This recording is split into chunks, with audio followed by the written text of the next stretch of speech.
आदाब नाजरीन, आप देख रहे हैं गुलिस्तान न्यूज़ में मोहम्मद इसाक। सबसे पहले बात करते हैं कोरोना वायरस की। आप सब जानते हैं लद्दाख के अंदर इन दिनों कोविड-19 की केसेस की तादाद जो है वो लगातार बढ़ रहे हैं। इस वक्त लद्दाख में कोविड-19 के 468 पॉजिटिव केसेस हैं। वहीं इंतज़ामिया की जानिब से दोनों ज़िलों में स्ट्रिक्ट लॉकडाउन की गई है। तो इस वक्त हमारे साथ बात करने के लिए मौजूद हैं कांग्रेस के काउंसलर जो कि पश्चिम कॉन्स्टिट्यूंसी है, काचू फिरोज़ साहब से हम ओवरऑल इस सिनेरियो के बारे में जानना चाहेंगे और साथ ही साथ कोविड-19 से हट के भी दूसरे इश्यूज़ पे भी थोड़ी बहुत बात करेंगे। काचू साहब, हमारे साथ बात करने के लिए बहुत बहुत शुक्रिया। बिस्मिल्लाहिर्रहमानिर्रहीम। इसाक साहब, सबसे पहले तो मैं गुलिस्तान का शुक्रिया अदा करना चाहूँगा कि इस पैंडेमिक के अंदर में भी आप लोग अपना रोल जो है एक मीडिया का, एक पॉजिटिव मीडिया का एक एक्टिव रोल प्ले कर रहे हैं, जिसके लिए आप लोग का बहुत बहुत शुक्रिया। फिरोज़ साहब, सबसे पहले मैं आपसे जानना चाहूँगा जिस तरह से लद्दाख के अंदर, चूँकि अगर हम लद्दाख की बात करें, लद्दाख के दोनों ज़िले में स्टार्टिंग पे कोविड-19 के केसेस की जो तादाद था और सैम्पलिंग की जो रिपोर्ट्स थी वो कम ही तादाद में आ रहे थे और पूरा लद्दाख 1 और 2 बार कोविड फ्री भी हुआ। लेकिन उसके बाद से अचानक से कोविड-19 के हवाले से अब जो है आउटब्रेक होते हुए नज़र आ रहे हैं, कम्युनिटी लेवल पे स्प्रेड होते हुए नज़र आ रहे हैं। आप इसको किस तरह से देखते हैं? देखिए, अभी रिसेंटली जो कुछ टेस्ट के रिज़ल्ट निकल के आए हैं वो इंडिकेट कर रहा है कि काफ़ी हद तक हमारे डिस्ट्रिक्ट करगिल और लेह दोनों के अंदर में भी पॉजिटिव आ रहा है। अब ये कहें कि इसमें पब्लिक ने कहीं पे उनकी कोई कमज़ोरी रही या एडमिनिस्ट्रेशन की कोई कमज़ोरी रही, तो मैं पब्लिक की तरफ से तो ये कहना चाहूँगा कि जैसे जैसे ये कोविड का जो इश्यूज़ निकल के आया था शुरुआत से ही, पब्लिक का हमारे लोकल एडमिनिस्ट्रेशन को ज़बरदस्त सपोर्ट रहा है। जब उन्होंने कहा है लॉकडाउन है, उसको फॉलो किया। जब उन्होंने कहा कि यहाँ पे आपको प्रॉपर्ली SOPs को फॉलो करना पड़ेगा, 100% उन्होंने करने की कोशिश की है। और उसके अंदर मुझे नहीं लगता कि पब्लिक की तरफ से कोई खामी रह गया हो, क्योंकि जितने भी SOPs गवर्नमेंट ने या लोकल एडमिनिस्ट्रेशन ने जो लोगों के ऊपर इम्प्लीमेंट करने के लिए कहा है, उसको बहुत ही प्रॉपरली फॉलो किया है हमारे पब्लिक ने। अब ये सडनली इंक्रीज़ क्यों हो रहा है, ये कैसे हो रहा है, कहाँ से हो रही है, तो उसमें शायद हम ये कहेंगे कि आज तक जितने भी टेस्ट हो रहा है यहाँ से जाता था, पहले दिल्ली जाता था, फिर अभी बाद में जो लेह में सेंटर खुला तो वहाँ पे भी कुछ टेस्ट वगैरह शुरू हुई थी। तो हमें सुनने में आया कि यहाँ से जितने भी टेस्ट वगैरह करके पर्टिकुलरली जिस वक्त हमारे बाहर से हमारे जो लोग यहाँ पे आना शुरू हो गए, हमारे चाहे वो स्टूडेंट्स हो चाहे बाकी सिटीजन्स हो, उनके आने के बाद जो यहाँ पे पर्टिकुलरली उनको फोकस करके जो टेस्ट वगैरह हुई है, वो जो है वो करने के बाद यहाँ से इन्होंने दिल्ली भेजा है। और सुनने में तो यही आया है कि भाई दिल्ली के अंदर में बहुत ज़्यादा वहाँ पे पेंडेमिक की वजह से हमारे जो टेस्ट वगैरह के जो यहाँ से सैंपल्स भेजा गया था, बड़े बड़े क्यू में रहा है, काफ़ी टाइम कंज्यूम हुआ है वगैरह वगैरह। लेकिन ये बातें एडमिनिस्ट्रेशन हमें बताने की कोशिश कर रहे हैं, लेकिन उन लोगों को बताने की कोशिश, उन तक अभी ये बातें पहुंचा ही नहीं है। अभी रिसेंटली अगर आप एक केस को देखें तो हमारे पश्चिम कॉन्स्टिट्यूंसी से ही एक लड़का मोहम्मद बाकर करके हैं, वो लोग उधर अशिनाथांग में वहाँ पे क्वारंटीन में थे, उनके साथ कुछ और भी बच्चे भी थे। तो वहाँ पे पहले तो मुंबई वगैरह में थे, वो वहाँ पे रहते थे, तो मुंबई में काफ़ी हद तक क्वारंटीन में रह के आ चुके थे। और यहाँ पे भी आने का मतलब ये था कि वो अपने घरों में जाके अपने लोगों से मिले, रिश्तेदारों से मिले, अपने फैमिली से मिले। लेकिन बदकिस्मती से फिर जब यहाँ पे पहुँचा तो उनको भी SOPs के तहत क्वारंटीन में रखना पड़ा। ठीक है, 1-2 हफ्ता क्वारंटीन में अब रखिए। रखने के बाद फिर टेस्ट की रिपोर्ट आना चाहिए था, जिस वक्त वो उस तरीके से नहीं पहुंच पाए, तो वहाँ पे यकीनन उनको परेशानी हुई कि भाई हमको यहाँ पे क्वारंटीन में रखा गया, 2 हफ्ता भी गुजर चुका है, 2 हफ्ते से ऊपर हो चुका है, लेकिन हमें पता नहीं चल रहा है कि हमारे रिपोर्ट क्यों नहीं आ रहा है। हमारे अगर पॉजिटिव आता तो उसी तरीके से हमारा क्वारंटीन कंटिन्यू और ट्रीटमेंट होना चाहिए था, अगर नेगेटिव आता है तो हमें फिर घरों पे जाने का इजाज़त परमिशन मिलनी चाहिए थी करके। ये उन लोगों में कन्फ्यूजन थी। तो यहाँ पे मुझे लगता है कि उस वक्त अगर एडमिनिस्ट्रेशन ने प्रॉपरली हैंडल करके उन बच्चों तक प्रॉपर कम्युनिकेशन करके ये बोला होता, समझाया होता कि भाई वाकई में हमने यहाँ से आपके टेस्ट सैंपल्स भेजा था, लेकिन वहाँ पे जाके या दिल्ली में जाके या कहीं पे अभी डिले हो रहा है, आप कुछ दिन सब्र कीजिए, जो ही आते हैं हम आप तक रिजल्ट दे देंगे करके प्रॉपरली हैंडल किया होता तो शायद वो प्रोटेस्ट नहीं होता। अब प्रोटेस्ट हुआ, प्रोटेस्ट होने के बाद बच्चों को जिस तरह से मैंने सुना है, जिस तरह से हैंडल किया है, बहुत प्रॉपरली हैंडल नहीं हुआ है। आज के दिन में जो एक लड़का है बाकर करके, उसको आइसोलेशन में रखा हुआ है, क्वारंटीन में रखा हुआ है। और उसी बीच में हमने सुना कि वहाँ पे पुलिस के जो पर्सनल होते हैं उनको प्रॉपरली उसको हैंडल नहीं हुआ। वो अब हमारे पब्लिक और बाकी लोग जो है, और इवन बाकर खुद ये कह रहा है कि उसको तो फिर फिजिकल असॉल्ट भी की गई है, जो कि कोई बहुत अच्छी बात नहीं है। और इस चीज़ को मैं बहुत स्ट्रांगली कंडेम करता हूँ। अगर ऐसी अगर बात है, अगर ये हकीकत है और अगर ये बात सही है, तो मैं तो डिस्ट्रिक्ट एडमिनिस्ट्रेशन से अपील भी करता हूँ कि आप लोग इसके अंदर में इंक्वायरी करें, प्रॉपर इंक्वायरी होनी चाहिए। और ऐसे केसेस को जब आप देख रहे हैं कि सोसाइटी के अंदर में, चाहे वो करगिल हो, चाहे वो लेह हो, या हिंदुस्तान के कोई भी जगह हो, जब लोगों को ये मालूम है कि ये चीज़ें बढ़ रही हैं और यहाँ पे एक मेंटल टॉर्चर और एक स्ट्रेस के अंदर मतलब जब बैठे हुए हैं, तो उस वक्त तो एडमिनिस्ट्रेशन का हो, चाहे वो मेडिकल प्रोफेशनल्स की बात हो, हर एक को बहुत ही डेलिकेटली इन केसेस को हैंडल करना चाहिए था। और इनको एक सपोर्टिंग मैकेनिज्म की तरह पर दिखना चाहिए, ना कि सप्रेसिंग एक उसकी तरह से टूल की तरह दिखना चाहिए ये चीज़ें। हमारी कोशिश ये होनी चाहिए कि चाहे वो एडमिनिस्ट्रेशन हो या बाकी जो आपके पास सिस्टम्स होते हैं, वो हमारे लोगों की सुविधा के लिए, हमारे लोगों को सपोर्ट करने के लिए, उनको हिम्मत देने के लिए, उनको ऐसी चीज़ों से प्रोटेक्ट करने के लिए आगे आके एक सपोर्टिंग मैकेनिज्म की तरह काम करनी चाहिए। ना कि आप किसी को डराने की कोशिश करेंगे, धमकाने की कोशिश करेंगे, सप्रेस करने की कोशिश करेंगे, डंडा मारने की कोशिश करेंगे। ये चीज़ें तो नहीं होनी चाहिए। हाँ, तो साथ साथ जैसे आपने जिक्र की, रिपोर्ट काफ़ी लेट हो रहे हैं।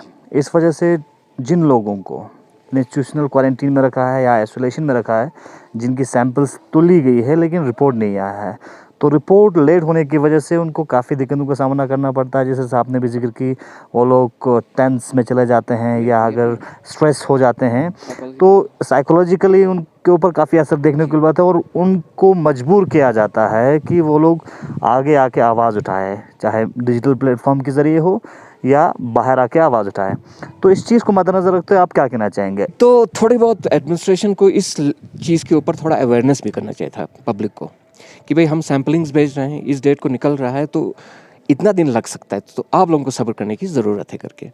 लेकिन जो पहले भी मैंने अर्ज़ किया कि एक प्रॉपर कम्युनिकेशन नहीं हो पा रहा है। तो ये इंसिडेंट भी जो बाकर का है, इंसिडेंट जो हमारे पश्चिम का है, वो इंसिडेंट भी नहीं होता। पहले ही उन बच्चों को अगर बोल देता है, ऑफिशियल जो कंसर्न ऑफिशियल है, वो जाके वहाँ पे उनके साथ मीटिंग करके बोल देता कि ये सिचुएशन है, आप लोग इस तरह ज़्यादा फिक्र ना करें, स्ट्रेस में ना जाएं। यकीनन हम बहुत जल्दी आप लोगों को टेस्ट लाने की कोशिश करें, लेकिन हमारी मजबूरियाँ हैं, दिल्ली में ये सिचुएशन है जिसकी वजह से थोड़ा डिले हो रहा है। अगर ये प्रॉपरली कम्युनिकेट पब्लिक को किया होता, उन बच्चों को किया होता, तो ये सिचुएशन आना ही नहीं था। अब दूसरी बात रही, यकीनन जब आप लोग सैंपल ले लेते हैं लोगों से, तो कोशिश ये होनी चाहिए कि जितने से जल्दी हो सके, जितने से ज़्यादा जल्दी हो सके, आप कम्युनिकेट करें कि ये रिज़ल्ट आ रही है करके, और उसको एक तरीके से करें, पैनिक वाले तरीके से ना करें। ये कोई उस तरीके से ना नहीं हो कि ये कोई जुर्म कर रहे हैं, आप इसको इस इंफॉर्मेशन को पब्लिक में ला रहे हैं। वो एक तरीके से डिग्निटी वाले तरीके से होनी चाहिए। और दूसरा, जो लेह में एक सेंटर खोला गया है, तो उसका कैपेसिटी क्या है ये तो मुझे मालूम नहीं है, लेकिन हमारी कोशिश होनी चाहिए कि लेह में अगर एक ऐसा इंस्टीट्यूशन बना है तो करगिल के अंदर में भी बननी चाहिए ऐसा ही इंस्टीट्यूशन। और कोशिश ये रहनी चाहिए कि भाई उन इंस्टीट्यूशंस का सही इस्तेमाल करें, और वक्त पे लोगों को परेशानी से दूर रखने के लिए इन चीज़ों का एक सही इस्तेमाल होनी चाहिए। ये हमारा एडमिनिस्ट्रेशन से और लोकल गवर्नमेंट से भी अपील है। फिरोज साहब, अब आते हैं काउंसिल पे। आप जानते हैं Ladakh autonomous hill development council में आप कांग्रेस इस वक्त अपोजिशन में है, लेकिन कांग्रेस का कहीं भी अपोजिशन का रोल नज़र नहीं आता है। कांग्रेस हर जगह, हर क्रूशियल मोमेंट पे खामोश होते हुए नज़र आते हैं। आवाम को उम्मीद होता है अपोजिशन पे, लेकिन अपोजिशन अवामी नुमाइंदगी करते हुए नज़र नहीं आते। यकीनन एज ए काउंसलर जो हमारा एक रोल बनता है, हमें बहुत ही स्ट्रांगली लोगों के बिहाफ पे, पब्लिक के बिहाफ पे, उनके इश्यूज़ को लेके यकीनन हमें स्ट्रांगली उन चीज़ों पे काम करनी चाहिए, उसमें कोई दो राय नहीं है। तो हमारी कोशिश ज़रूर रहेगी आने वाले दिनों में भी कि आपने देखा होगा, इवन जब हमारे जो कांग्रेस के लीडर्स हों या काउंसलर्स हो, जब जम्मू में भी थे, वक्तन फ़वक्तन आप लोगों के ज़रिए भी काफ़ी इम्पोर्टेंट इश्यूज़ पे बात किया है। और अगर मीडिया के ज़रिए ना भी किया हो तो हमारे लीडर्स ने काउंसिल के अंदर में बात की है, सीईसी साहब से और एग्जीक्यूटिव काउंसलर साहबान से मिलके और डीसी साहब से मिलके, लोकल एडमिनिस्ट्रेशन से मिलके लोगों के चाहत और उन इश्यूज़ को यकीनन एक बार नहीं कई बार उनके सामने रख के काम करने की कोशिश की गई। अब ये जो पेंडेमिक की वजह से बहुत ज़्यादा पब्लिक के बीच में आके बात करने का मौका नहीं मिला कांग्रेस को, तो उस चीज़ के लिए तो हम यही कहेंगे कि अब हमारे पास लिमिटेड ऑप्शंस हैं, वो है आपका मीडिया या सोशल जो प्लेटफॉर्म्स होता है, उनके ज़रिए हम यकीनन बार बार इन इश्यूज़ को उठाते रहेंगे, लोगों के इश्यूज़ को हम आगे लेते रहेंगे। फिरोज साहब, जैसे साहब ने पेंडेमिक की जिक्र की और इस बीच कोविड-19 के चलते बहुत सारे डेवलपमेंटल चीज़ें हैं या बहुत सारे चीज़ें हमें देखने को मिला। उन सब में से एक चीज़ Ladakh autonomous hill development council एक ऐसा इंस्टीट्यूशन है जिसे ऑटोनॉमस बॉडी कहा जाता है, लेकिन उसकी ऑटोनॉमी ख़त्म होते हुए नज़र आया। काउंसिल के लोगों ने ही कहा कि काउंसिल के पावर तो ख़त्म किया जा रहा है, लेकिन उस दौरान भी अपोजिशन में कांग्रेस का कहीं भी कोई रोल नज़र नहीं आया। और साथ साथ अगर हम इस वक्त की बात करें, इस वक्त बजट आया, बजट को लेके भी कांग्रेस का कोई अभी तक स्टेटमेंट या कमेंट नहीं आया। और दूसरी जो चीज़ें हुई, जिस तरह से लद्दाख को यूनियन टेरिटरी बनाए जाने के बाद से अगर हम कहें एम्प्लॉयज़ की बात करें, और जो बाहर से आ रहे हैं लगातार लद्दाख में उनको अपॉइंट किया जा रहा है, लेकिन इन सारे चीज़ों पे कांग्रेस खामोश होते हुए नज़र आया। और कहीं ना कहीं ऐसा लगता है कि कांग्रेस को कोई मजबूरी है, इस वजह से कांग्रेस खामोश है कारगिल के अंदर। जी, सबसे पहले मैं ये कहना चाहूँगा, इस सिलसिले में आपने 2 या 3 बहुत इंपॉर्टेंट क्वेश्चंस उठाए हैं। पहली बात तो ये है कि मजबूरी ऐसा कोई मजबूरी नहीं है, लेकिन बदकिस्मती से जब से ये कोरोना वायरस का जो ये हुआ है, पेंडेमिक हुई है, तो हम नहीं चाहते थे कि पब्लिक इन चीज़ों के ऊपर परेशान हो ज़्यादा। अब और साथ साथ में हमने रेलेवेंट जब समझा और जब हमें मौका मिला, हमने काउंसिल के साथ बात भी किया, चाहे वो टेलीफोन पे ही क्यों ना हो, लोगों के चाहत को सामने रखने की कोशिश की गई। चाहे वो इश्यूज़ हमारे बाहर जो हमारे लोग थे या स्टूडेंट्स थे, उनको वापस करके लाने की बात हो, या ईरान में जो हमारे फंसे हुए पिलग्रिम्स की बात हो, या राजस्थान में और बाकी जगहों में जो पिलग्रिम्स तो आ रहे थे उनको लाने की कोशिश की गई हो, उन चीज़ों पे तो थोड़ा ज़्यादा फोकस रहा है हमारे यकीन। और दूसरी बात जो आपने कहा कि जो हिल डेवलपमेंट काउंसिल का जो ऑटोनॉमी की बात की गई है, पर्टिकुलरली आपने एक इसमें इशारा किया, वो फाइनेंशियल ऑटोनॉमी की बात की गई है, तो यकीनन हमें उसके ऊपर कंसर्न है। उस इशू के ऊपर काउंसिल की तरफ से भी शायद यहाँ से जो मैंने सुना है या मैंने कहीं पढ़ा भी था कि चीफ एग्जीक्यूटिव काउंसलर ने अपने कंसर्न्स को रेज़ किया था। कांग्रेस की तरफ से भी एक मीडिया प्रेस रिलीज़ के अंदर में हमारे जो डिस्ट्रिक्ट प्रेसिडेंट साहब हैं, उन्होंने इन इश्यूज़ को उठाने की कोशिश की गई। यकीनन ये एक जिस तरीके से पहले कहा जाता था कि जितने भी एम्प्लॉयज़ हैं वो काउंसिल के एम्प्लॉयज़ हैं, आज वो टर्मिनोलॉजी ख़त्म हो गया है, वो नहीं कहा जा रहा है। और दूसरा, ये जो फाइनेंशियल जो अथॉरिटीज़ होती है वो किस तरीके से आ रहा है, वो ऑर्डर के अंदर में आप लोगों ने देखा, जिसके ऊपर हमें कंसर्न भी है और ऑब्जेक्शन भी है, बहुत स्ट्रॉन्ग ऑब्जेक्शन है इसके ऊपर। और दूसरी बात, जो काउंसिल का जो पहले एक अकाउंट होता था जिसके अंदर में जो फंड्स और ट्रांसफ़र होके आता था, तो अभी उसमें काउंसिल अकाउंट 01, अकाउंट 04 करके कुछ अकाउंट्स बनाए हैं, लेकिन क्लैरिटी अभी तक उसके ऊपर किसी तरफ से नहीं आया हमें। तो इसके ऊपर जो काउंसिल के डिस्ट्रिक्ट प्लान के अंदर में जो पैसा आता है, जो आपने सुना कुछ 232 या 240 या 245 के करीब करोड़ की बात की गई है, तो उसके अंदर में जो ऑटोनॉमी है फाइनेंशियल ऑटोनॉमी की, उसके अंदर में भी हमें लगा कि जब तक न उन अकाउंट्स के ऊपर क्लैरिटी नहीं आती है, जो एडमिनिस्ट्रेशन और काउंसिल के अंदर में किस तरह से ये फंड्स फ्लो होगी और कैसे लोगों तक पहुंचाया जाएगा, वो अथॉरिटीज़ कहाँ पे है करके, जब तक उसका क्लैरिटी हमें नहीं आता तो हमें ज़रूर इसके ऊपर तशवीश रहेगा। और ये क्वेश्चन हमारे डायरेक्ट हम अपने काउंसिल से पूछते हैं कि उसके ऊपर हमें क्लैरिटी दी जाए। और दूसरी बात, फाइनेंशियल इश्यूज़ के ऊपर बात करें तो आपने देखा होगा कि इनिशियल स्टेजेस में सुनने में आया था कि तकरीबन पूरे एंटायर यूटी को जो 5,000 करोड़ की बात की गई है, तो उसमें से 2,500 करोड़ करगिल के लिए, 2,500 करोड़ लेह के लिए दी गई है या उस चीज़ के लिए कंसिडर किया जा सकता है। और SDP करके कुछ स्कीम्स भी आया था, वो स्पेशल डेवलपमेंट पैकेजेस करके, उसके अंदर में भी।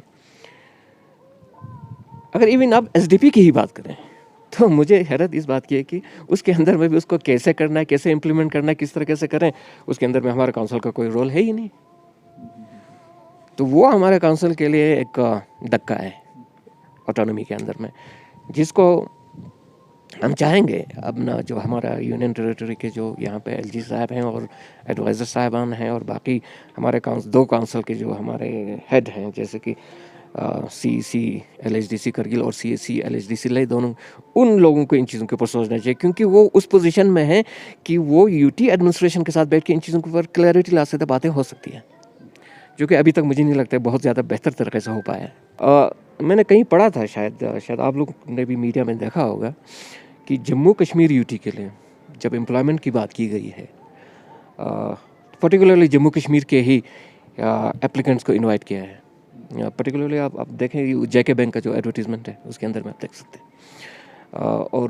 और इस इशू को जो ही इमीडिएटली जम्मू में उठाया गया, एम्प्लॉयमेंट वाला इशू जो ऑर्डर सेंटर से निकाला गया था, वो दूसरे दिन वो चेंज हो गया था। वहाँ पे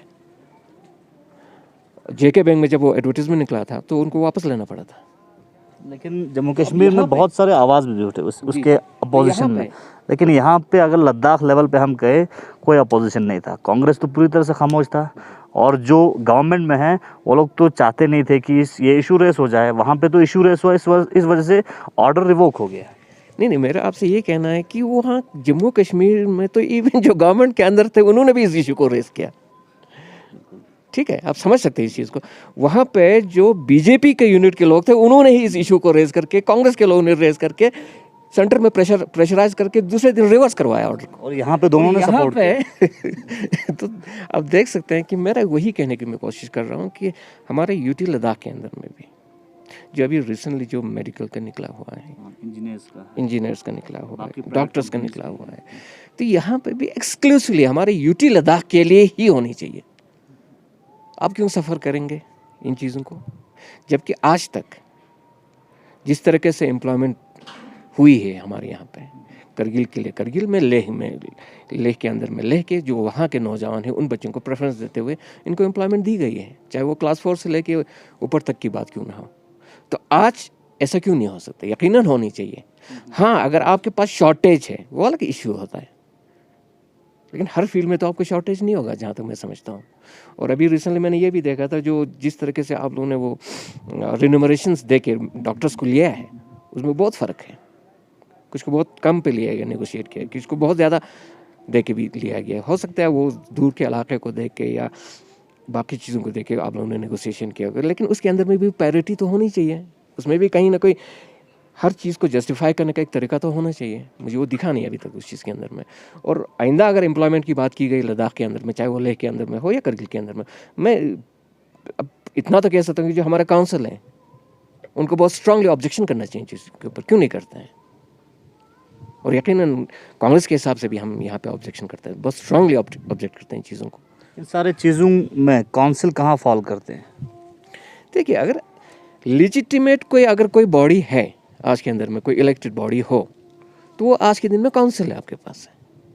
अच्छा, फिर दूसरा है आपके पास PRIs, जो पंचायती राज इंस्टीट्यूशंस हैं, जिसके अंदर में BTC सरपंच होते हैं, ये लेजिटिमेट इलेक्टेड बॉडीज़ हैं। काउंसिल का रोल तो प्रोमिनेंट होना ही चाहिए, इसमें तो कोई शक है ही नहीं, क्योंकि मैंने पहले आप लोगों को बताने की कोशिश की, यही एक लेजिटिमेट एक बॉडी है जो इलेक्ट होके आया है और लोगों के चाहत को और एस्पिरेशंस को रिप्रेजेंट करता है। आज के अंदर में देखिए, पेंडेमिक के अंदर में भी देखिए, कहीं पे भी किसी को आगे पीछे जाने का SOPs के हिसाब से अगर देखा जाए तो कोई परमिशन नहीं है।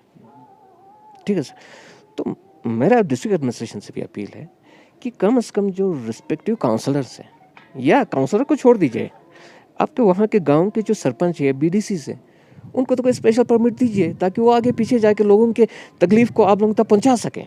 नहीं तो सब क्या करेंगे, आज सब मोबाइल पे बैठ के आपको ये बातें आप तक पहुंचाने की कोशिश करेगा, तब आप लोग फिर उसके ऊपर रिस्ट्रिक्शन डालने की कोशिश करेंगे, उससे होने वाला कुछ नहीं है। अगर बीच में काउंसलर्स या सरपंच या पंचायत के रिप्रेजेंटेटिव्स को एडमिनिस्ट्रेशन और लोगों के बीच में बफर जोन बना के अगर आप चलें तो बहुत बेहतर तरीके से ये पैंडेमिक भी हैंडल हो सकती है और बाकी पब्लिक इश्यूज भी हैंडल हो सकता है। तो सब आखिर पे आप कांग्रेस के इस वक्त सीनियर लीडर भी हैं, तो आप पब्लिक को क्या कहना चाहेंगे हमारे चैनल के माध्यम से? जी, यकीनन पब्लिक से हमारी यही अपील रहेगा कि इस वक्त हम एक बहुत ही डिफ़िकल्ट टाइम से गुजर रहे हैं, सब तकलीफ़ में हैं, लेकिन सब्र कीजिएगा। और जो दिखने में आया है अभी तक पिछले 2 या 3 महीने से, जब से ये पैंडेमिक शुरू हुई है, हमारे डिस्ट्रिक्ट करगिल में और लेह में कोई ऐसा सीरियस केसेस बहुत ज़्यादा नहीं हुआ जिसकी वजह से हम बहुत ज़्यादा परेशान हो जाएं। उसके अंदर में मेरा एक अपील रहेगा, आप लोग सुकून से रहें और जो मेडिकल के जो लोग हैं, स्टाफ जो काम कर रहे हैं, उनको अपना काम करने दीजिएगा। एडमिनिस्ट्रेशन को भी सपोर्ट दे दीजिएगा इस पेंडेमिक के अंदर में। जो SOPs है उसको प्रॉपरली फॉलो करने की कोशिश करें। ये SOPs बनाया गया है एक्चुअली लोगों के हित में, लोगों के लिए ही बनाया गया है, तो आपको इन चीज़ों को तो मान के चलना है। लेकिन यहाँ पे मेरा एक सजेशन ये भी रहेगा, जो मेडिकल के प्रोफेशंस हैं जो हैंडल करते हैं डे टू डे के लेवल पे जो लोगों को, चाहे वो क्वारंटीन में रखे हुए लोग हों या गांव के अंदर में नए जो पॉजिटिव केसेस आता है, मान लीजिए इसहाक साहब मुझे पता चलता है मैं पॉजिटिव हूँ, चाहे मैं कितना ही पढ़ा लिखा क्यों ना हो या पता नहीं क्या क्या फैसिलिटीज़ मेरे पास क्यों ना हो, कितना ही एक्सपोजर मुझे क्यों ना मिला हो, अपने जान को लेके मुझे परेशानी तो होगी, वो हर एक को होता है, ये इंसान का नेचर है। यही चीज़ गाँव में जब किसी बेचारे को बैठे बैठे पता चलता है कि वो पॉजिटिव है, तो उससे तो घबराना है, डरना है, साइकोलॉजिकल उस चीज़ में जाना है, उसको डिप्रेशन में जाना है, परेशानी होनी है। उस वक़्त उन चीज़ों को ज़रा हैंडल करते समय अब डेलिकेटली और प्रॉपरली हैंडल करें। मेरा ये आप लोगों से अपील है और रिक्वेस्ट है मेडिकल प्रोफेशन में जो डील कर रहे हैं। और दूसरा पर्टिकुलरली डिस्ट्रिक्ट एडमिनिस्ट्रेशन के अंदर में पुलिस से मेरा ये अपील है कि फॉर गॉड सेक आप लोग जब भी ऐसे केसेस को जब आप हैंडल करते हैं, आपको लगता है कि कुछ प्रोटेस्ट हो रहा है कहीं पे या कहीं पे सोशल मीडिया के ऊपर अपने कुछ फ्रस्ट्रेशंस निकाल रहे हैं लोग, उनको बहुत डेलिकेटली हैंडल कीजिएगा फॉर गॉड सेक। क्योंकि हम समझते हैं चलो आप भी बहुत ज़्यादा प्रेशर में होगा एडमिनिस्ट्रेशन, हम मान के चलते हैं, लेकिन साथ साथ में आवाम जो है जिनके लिए हम लोग हैं, आप हैं, हम हैं, हमारी कोशिश होना चाहिए कि उनको एक मरहम लगाए उनके दर्द में, दुख में, ना कि उनके ऊपर ये सारी चीज़ें करके और परेशान करें। तो मेरा अपील रहेगा कि आप उनको प्रॉपरली हैंडल करें, एक ह्यूमन टच दे के आप लोग इसको हैंडल कीजिएगा। खुदा ये हमारा आपसे अपील है। और दूसरे डिस्ट्रिक्ट एडमिनिस्ट्रेशन DC साहब से भी हमारा अपील है कि अभी तक आपने जो जिस तरीके से हैंडल करने की कोशिश की, बेहतरीन करने की कोशिश की, उसमें कोई शक नहीं है, लेकिन जब पब्लिक परेशान हो तो सबसे पहले आपको आगे बढ़ के काम करना है इसमें और लोगों की परेशानी को दूर करना है। और यहाँ पे जो पब्लिक रिप्रेजेंटेटिव्स हैं, आपके जो काउंसलर्स हैं या आपके जो पंचायत के मेंबर्स हैं, वो सब आप लोगों के साथ हैं, लेकिन उनके साथ कम्युनिकेट करके उनको प्रॉपरली गाइडेंस दे कि फिर उनको कैसे SOPs को इम्प्लीमेंट करना है या नहीं करना है। अगर कहीं पे कोई प्रोटेस्ट होता है, कोई प्रॉब्लम आता है, तो इमीडिएटली आप कंसर्न काउंसलर को या सरपंच को, पंचायत को बुलाकर उनके साथ मीटिंग करवा के इन चीज़ों को थोड़ा प्रॉपर तरीके से हैंडल करने की कोशिश करें। ये मेरा अपील रहेगा। बहुत बहुत शुक्रिया। हमारे साथ बात कर रहे थे काचू फिरोज़ साहब, जो कि कांग्रेस के लीडर हैं और काउंसलर हैं पश्चिम कॉन्स्टिट्यूंसी के। गुलिस्तान न्यूज़ के लिए मोहम्मद इसहाक, GM नूरी के साथ।